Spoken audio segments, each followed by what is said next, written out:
Have you ever been reaching for a word, trying to describe a feeling or maybe a sound, and the one you grab just feels, well, a little generic? Oh, all the time. It's like you want something with precision, with a bit of flair, but you just end up with the plain T-shirt of words. Exactly, the linguistic placeholder. Yeah. Our vocabulary is useful, of course, but sometimes it just doesn't have that fine-grained resolution you need for a really evocative description.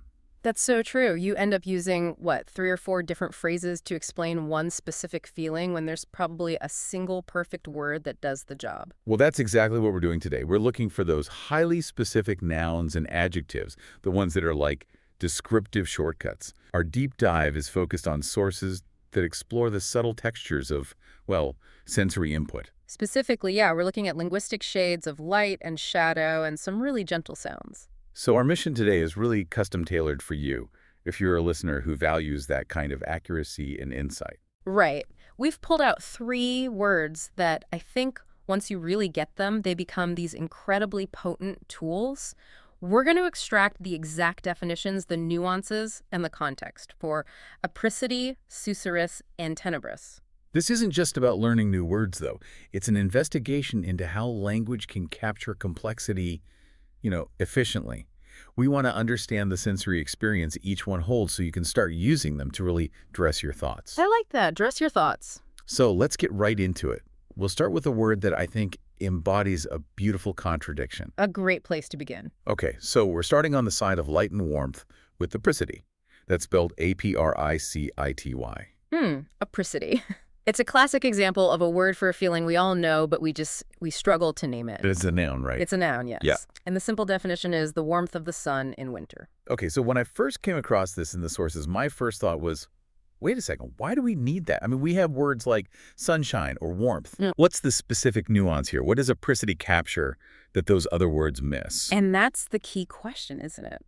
The value of apricity is it's all in the context, the winter context. It's specifically about the contrast. Oh, yeah. So think about stepping outside in, say, January. The air is biting, it's harsh, maybe single digits. But when you turn your face to a patch of direct sunlight, you feel this isolated, intense heat right on your skin. Well, I know exactly what you mean. The kind of heat where you squint from the brightness, but if you take one step into the shade, you realize your fingers are absolutely aching with cold. Exactly that. The sources really emphasize that apricity is about the feeling of that warmth against the intense cold. It's not just heat. It's the juxtaposition of the heat and the freezing air. Which almost makes that warmth feel more Whoa. magnified, more special. Miraculous even, yeah. I do wonder, though, given how specific it is, and the sources say it's a bit archaic, right, from the Latin apricus. That's right, yeah, basked in the sun. Is there a risk of sounding, a little pretentious if you use it? That's a fair point. I mean, some might see it that way, but I'd argue its power is in its efficiency. Instead of saying, the air was so cold, but the sun on my face felt incredibly warm, you can just deploy apricity. It saves time. It saves time and it delivers a richer image. It's a precision tool. So using it tells your listener that you're talking about that specific localized warmth that exists in spite of the cold. Precisely. Let's think of a scenario. Imagine you're in a coffee shop in, I don't know, Chicago after a snowstorm. The window's frosty, but the afternoon sun is cutting right across your table. Okay. You could say, the coffee was hot and the sun felt good. Or you could say, the only thing keeping me from retreating was the intense apricity pooling on my table. Wow. Yeah, that immediately focuses you on the sensory duality of that moment. Yeah. The cold is just implied, so you're forced to focus on that little spot of unexpected warmth. It really elevates the whole scene. And that Latin root apricus, it carries that history. It reminds us that this idea of appreciating the sun's defiant warmth in winter is ancient. It's universally understood. So it's not a new word, it's a forgotten one. Exactly. Perfect for summing up that complex seasonal feeling in one powerful noun. It really is. It does the work of a whole sentence, just anchoring you in that specific visceral moment of contrast. A magnificent start to our dive. All right, let's shift gears. From the texture of light and heat to auditory texture. We're leaving the warmth of apricity and moving into the gentle world of sound with Susurrus. And that's S-U-S-U-R-R-U-S. I almost feel like I should whisper it. That instinct is spot on. It really is. Susurrus is a noun, and its definition is a whispering, murmuring, or rustling sound. This is where it gets really interesting for me because the sources are so clear that this word is onomatopoeic. Highly onomatopoeic. You hear that sus sound, and it just mimics that soft, continuous friction. Yes. That link between the word's sound and its meaning is absolutely vital. It's not just any sound. It's an audio experience. The repetition of the S in the word itself emphasizes the continuous, gentle, sort of pervasive nature of the noise. So it's never harsh. Never sudden or harsh. So if a branch snaps, that is not Susurrus. But if a gentle breeze is consistently moving through leaves, that is. Absolutely. Susurrus describes a sound that is both soothing and often a little mysterious because it's constant, but you can't quite pick out the individual parts. It gives an auditory texture to silence. An auditory texture to silence, I like that. It defines the background of a quiet scene. It does. So how does this differ from, say, whisper or rustle? I mean, a whisper is usually human speech. A rustle can be abrupt, like a squirrel in dry leaves. Right, good distinction. Susurrus offers continuity and softness. Murmur is pretty close, but Susurrus has that extra onomatopoeic flair that just pulls you in. Can you give us a really clear example? Think about a huge field of wheat. The sound of individual stalks rubbing together might be a rustle, but the collective, constant, soft sigh of the entire field in the wind, that is a Susurrus. Okay. It's almost musical. It is. It's telling you the sound is defining this space, not interrupting it. What about an indoor example? Indoors, you might find the Susurrus of a library. Not someone actively whispering a secret, but that general low hum of turning pages, rustling clothes, quiet movement. That soft layer of sound. Exactly. Or maybe in a big hall before a concert begins when everyone is talking in low voices. That's a collective, gentle soundscape.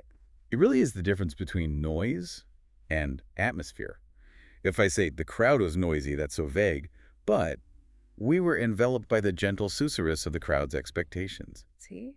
That immediately communicates a sense of shared anticipation and soft presence.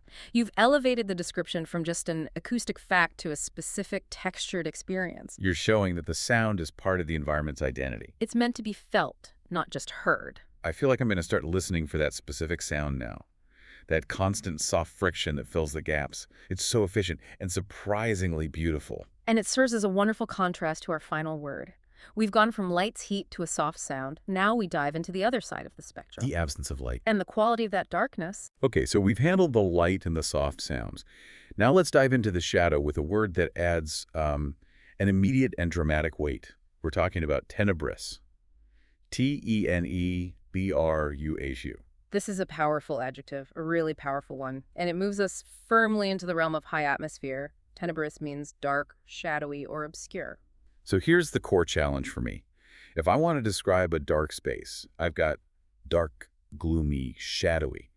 Why reach for tenebrous? What extra depth does it bring that those common words lack? The difference is history, its implication. The sources point out that tenebrous comes from the Latin word tenebrae, which means darkness or shadows. Okay. But often in a plural sense, almost a spiritual or moral sense, it implies chaos, obscurity, maybe even the underworld. So it's not just a lack of photons, it's carrying this historical baggage of a profound, almost existential darkness. Precisely.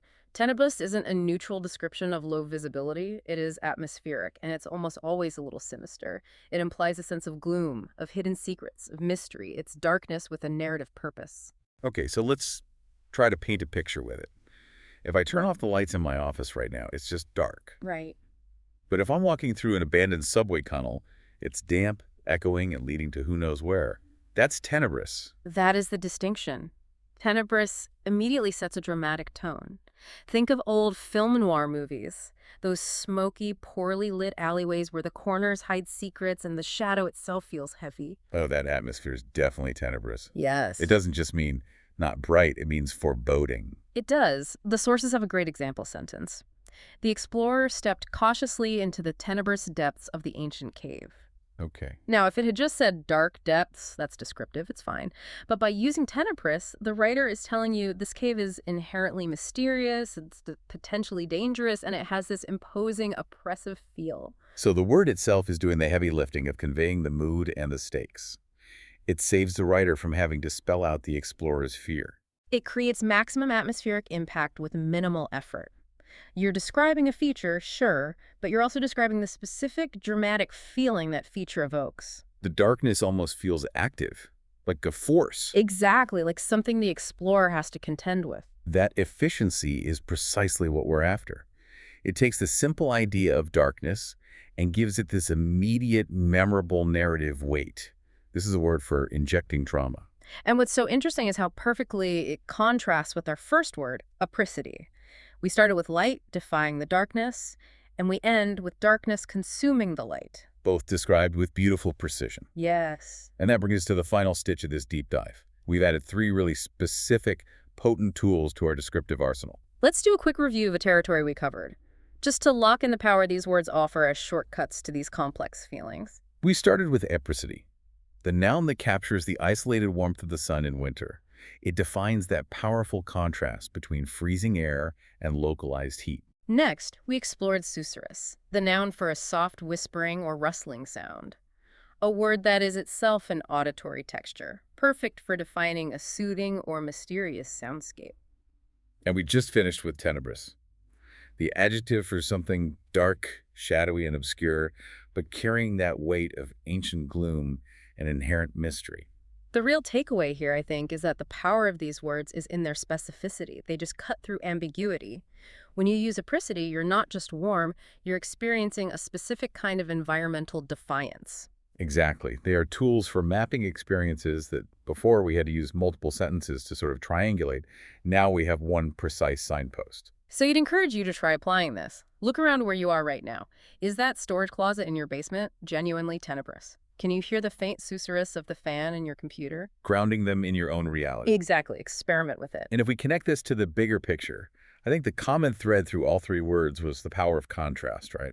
Apricity is defined by the sharp contrast between warmth and cold. And Susurrus gets its meaning by contrasting its soft presence against what would otherwise be silence. And Tenebrous is powerful because it describes darkness not just as an absence, but as this heavy, potent entity, a contrast to the very idea of clarity or light. Great communication so often lives in defining that kind of duality. So the ultimate knowledge here might be the ability to see that these complex, simultaneous sensory experiences, feeling 2 things at once, or hearing a sound that actually defines a silence, those are the engines of really great writing and deep insight. Find the words that capture the tension, and you capture the feeling.